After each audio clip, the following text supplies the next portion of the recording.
John Agyapong former president eneme bi bakumienu miense bi ato hɔ very deep pa efa Akufoado's administration and niema anshada anko yie when it comes to that administration obobo niema bebre so concerning the National Cathedral project, the power distribution services in the PDS and face so domestic debt exchange program no waka ho asem yie pa, but there are critical ones to be awedi ho komo, but the enhwe sa niema we a Papa Kufuor abosui ugidi ye se odika eniema ohwe nkrata mu anasa ohwe de course so does it really position well to say indeed the NPP lost power with some of these things that Ora John Agyapong for a reason ana? Okay. And Ukraine say we are penny ofia na penny year na asem ankasa na kwan bi so di brain ntino de aswawo if you say o si kan no ko ebeto abofra ho na ye mia nano eti umia nso a abofra yi ontimi ma umia ekuri ababe dawa ti ya pani na otu sa na mo ya na dodo no anu ya na dodo no ani enye ho na o mampani Kufuor ankasa nso no dia na nado ani wo mo a na edina ki dindindin wo amanyoko no mu na nado faction amanyoko bia sa ne ma no isi NDC mu se no President John Dramani Mahama the faction room. What the idea we are enche obesi from no factions fufro AP enche omubi omuti o NDC amanya okobia factions no normal bibia esi na do factions no omo amfa obroni anidie ama President Kufuor be free akonya so no ani titru omo ba ban mu ne de na bibia agensem kra nsan bi President Kufuor kan ni pain so mo use fie bia ono kra na da bre omo emusa ne bibia ani de na one party mu kan force omo wo sisi ndi se ni pa kro ya no unya kwanya bi sei no anyokom na woka samwa enye de esanfa ekukuru ya ho a nipa bebre bi ono ebesi boni anso ensem yidika nsem na yaka yebubi adikan aka ho nsem no bebre afele wo si busare no nuka mi se de ekofa sa PDS ebayi eye adwea na do aban no omo de call aban mu 92.9 PDS ni se no na ensihyeya omo de bo oman no kro no ensihyeya omo de bo oman no kro no na se sia in Ghana civil society asori din a omo hwama mu no na ma gin sempe civil society de be to abontin epie ye no na said o mamu ni nyina sorry prekope e born na do trisu no na so odi ahuntie ka se wo munyai obusa me kwasi amachia tumi a omo a ehye sa anamo na se wo munyai a omo de hyase na do tumi ka se na onim sa tumi ni hu bi because o manu mo constitution no ya de tumi ni man ba ko pe o mampani jo bia de aban mu tumi etu anamo bia ayo mampani ene ebonidi emre bia obia di aban mutumi governmental authority di djuma sa asemu ya na eka ti no ni hu bi eji nsemu ansana oji America eka se wo munyai nhyehyɛ no mo de bɔkro no ebasa adwen no frifie Kesben 92.9 adwen no frifie the motives frifie and wo do ru aban mu aye ba bi a yesisa eniama fa enya me nwanwa sa enei ahweye we yesi afre we yoko afre we special prosecutor afre we ahweye we yesi afre we areba ko a ebeda di pefe ebe ye nan so ben eye se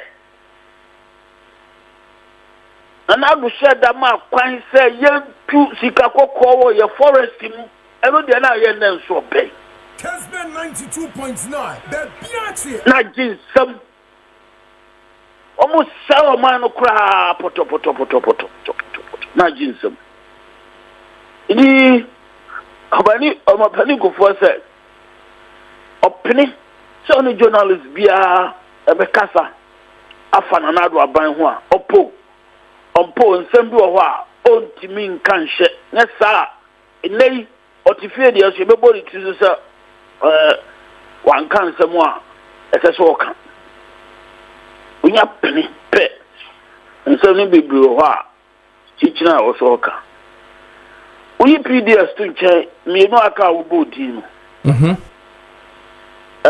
Cathedral no any DDP no make a domestic debt exchange program no and a first house I can Cathedral project no the Cathedral no beka sa PDS no okay so ni nyina ye nhyehyɛ ya omode efa so se omode sisa omanu sika afa na conscious explicit effort at political corruption open day robbery of state coffers direct as a area kete na mrantie bia show mo tika mu atwetwo say a bank akwa akosese sika na ewo mu sapepepepe na mimi hu no sapepepepe antie kra because we nim tiase asafo no na ewo ma dwin mu te ade we betimi de no ho asie na sa domestic debt yini de bi fufuro amamo boni no ema oman ni sikasam ye poto no 92.9 na Ghana maima aban bia awo akwan bebiri ofaso ebobo sika no edi sika no ye adwuma emre bi du ano de sika na koto ho enya na do aban na di ba ewiase ndihye no wo ho dada Ghana have been see that say aban agi oman ma wo mo do musika akọ wura san hyehyeye yi mu titru safo no bebre ye pensioners ogini sika boom sa oman mu du sika ko wura nyuma bebre mu sika no be hye eno ka ho na nyuma eni oman no mu no the private sector is not doing well because over there udi agro sika be hye ifa be prayer omusika kese odi awura nyuma mu a agye nsem omudosun kra dodo emu be pray kuafo poultry farmers emu be pray kuafo omu ye mprako yento ndi udu sika ko wura abanji shemu oto bond bidia usika no da ho emra no sika kakra o se di ma no na o je ne kakra ensida fe safoi emra dua omuhia omusika abansi biniska na aban edi tumi akwan bi se mintua mintua se kese epinsi da aban bo safo no krono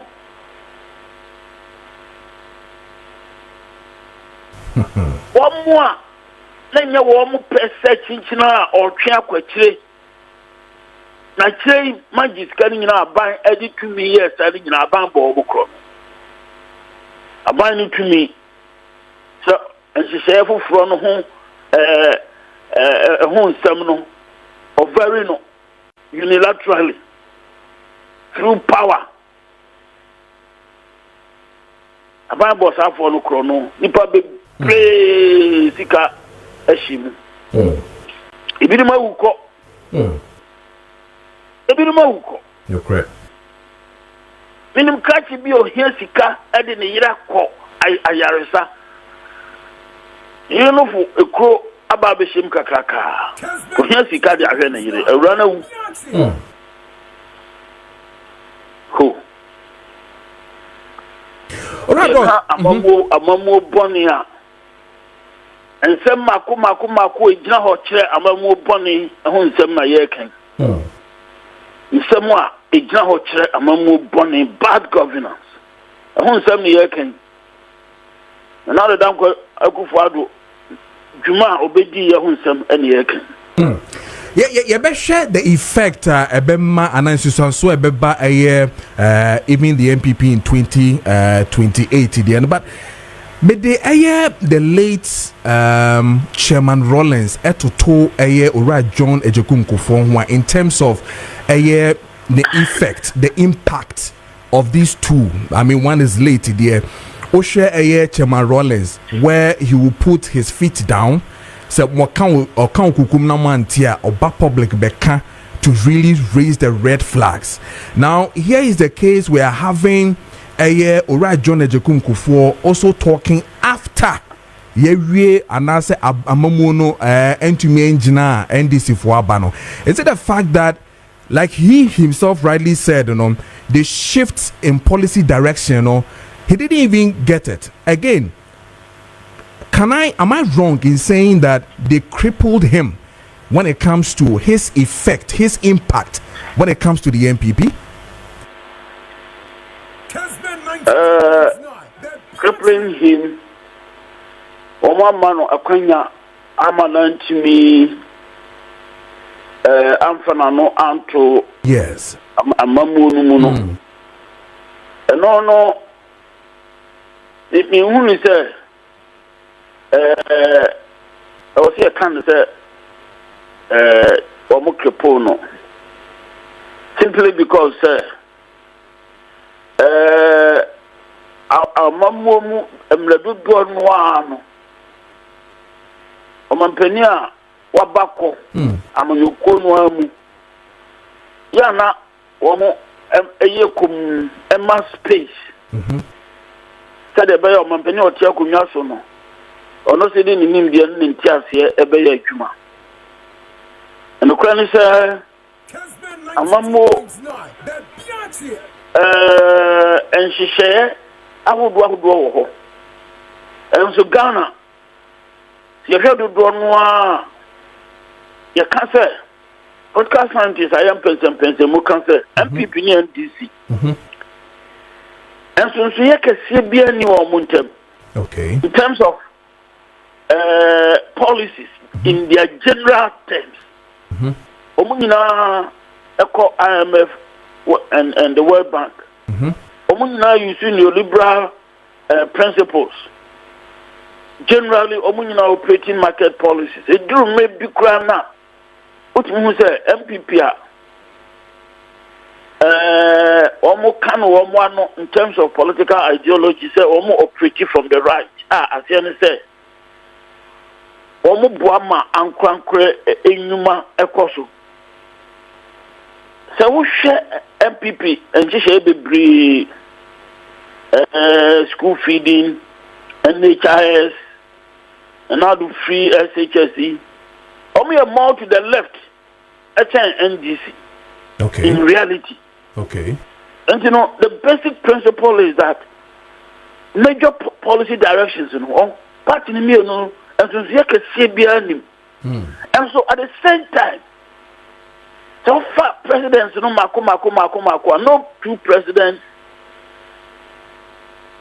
behave in this the very same way, maybe similar, but somehow specifics, you know,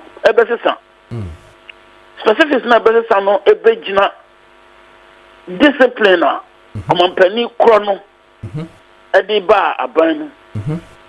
President Mahama, for example, this time round,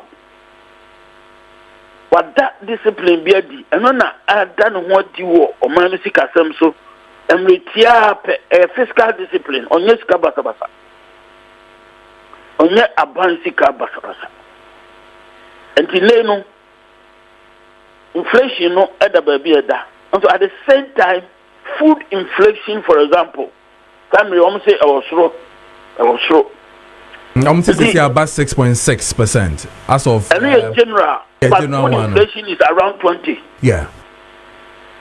The general inflationary, you know, is 6 point something, but the specific items are come together. Food inflation, and that's also okay. As you say, you might be brave or no one. I was here. In your new door, I was a banner. It and when I'm a program bill or more interview Ghana market women. Omo complain is a summary. Bring an home to Prian, Omunya. Nipa do a bedroom, a better near mano, ever form. Nipa be brave, Bano Busaniama bois. Now, quite to say, and Emma bo, ever through. Tia crab, and Nipa do one and thought near matter said it, and be a chum and no motor. But it is all because of the fiscal discipline. Okay. Abano Eddie Juma. Okay. At the same time, the private sector ain't me and sorry, it may be Numa. And you know, unemployment levels also, and right recruitment into the military who some you. If I don't do Nipa be break if you do our money Juma. The economy is still dire, despite the fact that there's prudent fiscal management. Okay. A proper American say policy implementations, no, and differences ever. Okay. But the broad outlines in there, NPP and DC, almost completely different from one another. No. Okay. All right. The President Kufo and J. Rawlings, almost style will be different. Particular styles, specific styles will be different. Okay. But afterwards, BBC say, me a granted interview there. Me. Fine. There wasn't much to say about President Mills. President Rawlings did not know a tumor. There wasn't much to say about President Mills. President Rawlings or Fear Kunyasuno interview granted Olamba say Rawlings will be President Mills will be those. The initial moment now, President Mills buyer, not Ugidi said, and maybe a such or share. There was an impression that President Mills wanted some sort of continuity. Now, Kawatuno Boise, I replace NPP officers now. Yeah. And then looks as if a section of the NDC wanted it to be done quickly. Yeah. And I think they appealed to President Rawlings, and then he came public on that particular issue. Afterwards, you say, "Okay, we say BM dia minkai." Okay. But some will say there. Asema President Kufo ontimi entwen ho free ho. This is be a interview nko ka say on granted interview. Okay. Mama fa wunwie ewo this one na analysis here my. Now Omampenyi Kufo was saying say the NPP or probably a Kufuado government, you know, a ride on the achievement and na omode ebae 2016 which means that there were certain good things or no Omampenyi Kufo that na buy no ba so no still the NPP omoye ya ma Kufuado mo ebae. That's why he was say he no dia kakra said there was a shift in policy direction especially after the COVID pandemic, you know, ma and ma SSI we hu hwe, you know. Now fast forward. Now, the NPP will then want to also rely or ride on the achievements of Ekufuado. because they cannot jump Akufo-Addo again and go back again to Kufuor to really tell us what they did. Around Kufuor's time. Now the NDC will want to now step on the John Dramani Mahama Beye Sisia to also tell the electorate that want to Abanima Ibium and all that. Would it really favor the NPP, even if they pick after their 31st? Will they still be able to stand firm and see them do anything 2028? NPP, a major challenge.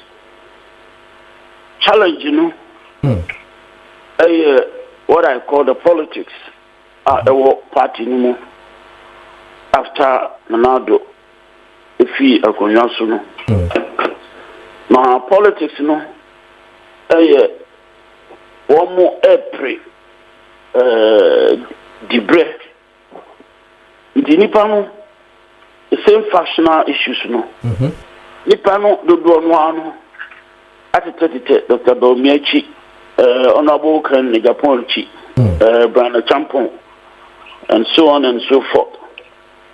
Ama one more sa appropriate party na timi enya no ho abutre anye nsemu a basabasa isi o na nado amamu no mu anhwe ekwan a omo ebeka sansem no na omasan di agina so moving forward has to do with almost the officers in the party going forward they are more interested in what they can get the usha ana ho emra na nado enso ewo aban mu no Omudu do na akodi Dr. Baumiachi. Fortunately or unfortunately, Dr. Baumia was Nanado's vice president. Yes. Who free. Amamo boni no any political corruption who who free who free enye ye. Dr. Baumia timi no free who. Enti akwakoye bibia akekire wo mo. Seriously speaking, Dr. Baumia will be in Kugu. I don't have any doubt about that at all. Because minimum Dr.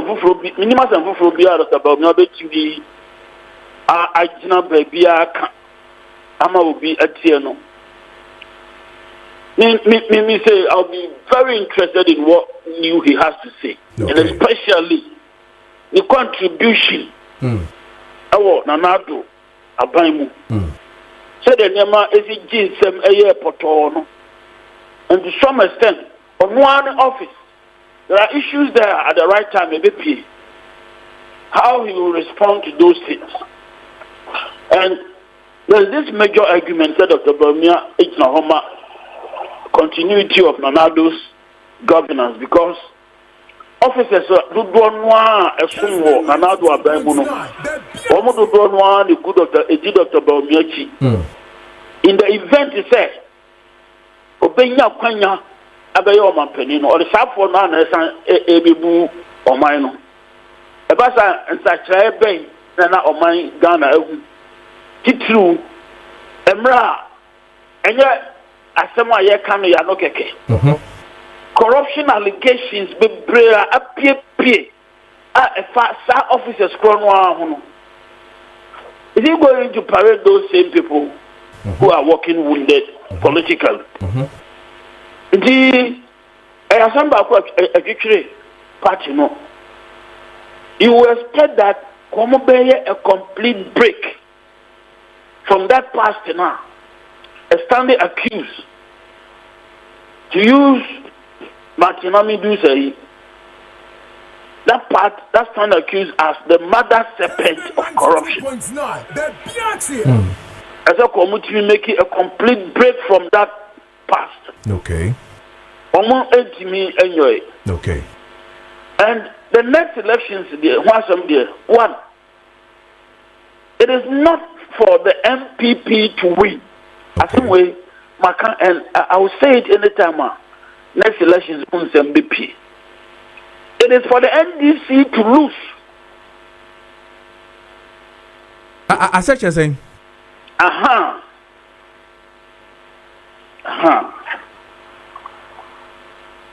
Bibian who NPP betting I obeying kunim. Wow. Bibian who NPP betting I obeying kunim. This NDC messing up so terribly, sir. And then my bedroom no. Just give me any NDC champion. Okay, Matthias. And I don't see that happening. That's why the next elections are concerned. A foregone conclusion. NDC is winning again. Kesman 92.9. NDC is winning. About some represent Muhammad's management of the economy and there's so much discipline in there. Initially, some people from the IMF and the World Bank are disturbed about how are all stabilizing the city near the agenda. They didn't believe what was happening. Now they have all withdrawn from that position because that thing is working. And President Muhammad's programmer, a big push at that zone. Yeah. Washasia. And then this Kabura system. And then this Kabura system. Abwa. Ama Enyuma. Abba. But in all, basically, the management of the economy. The big push. We go over here. I don't see how the next NDC presidential candidate only Kunim. Okay. Right. So it is not for the NPP to win the next election. They are not winning the next election. Okay. I was almost sure almost sure crying. No more BB. All right. You just come and participate and make all the noise. It will amount to nothing. Dog, you better say any a young church more what their mind addition, yes, you feel hot in the anope. Yeah, that's a primary premise, you better baby.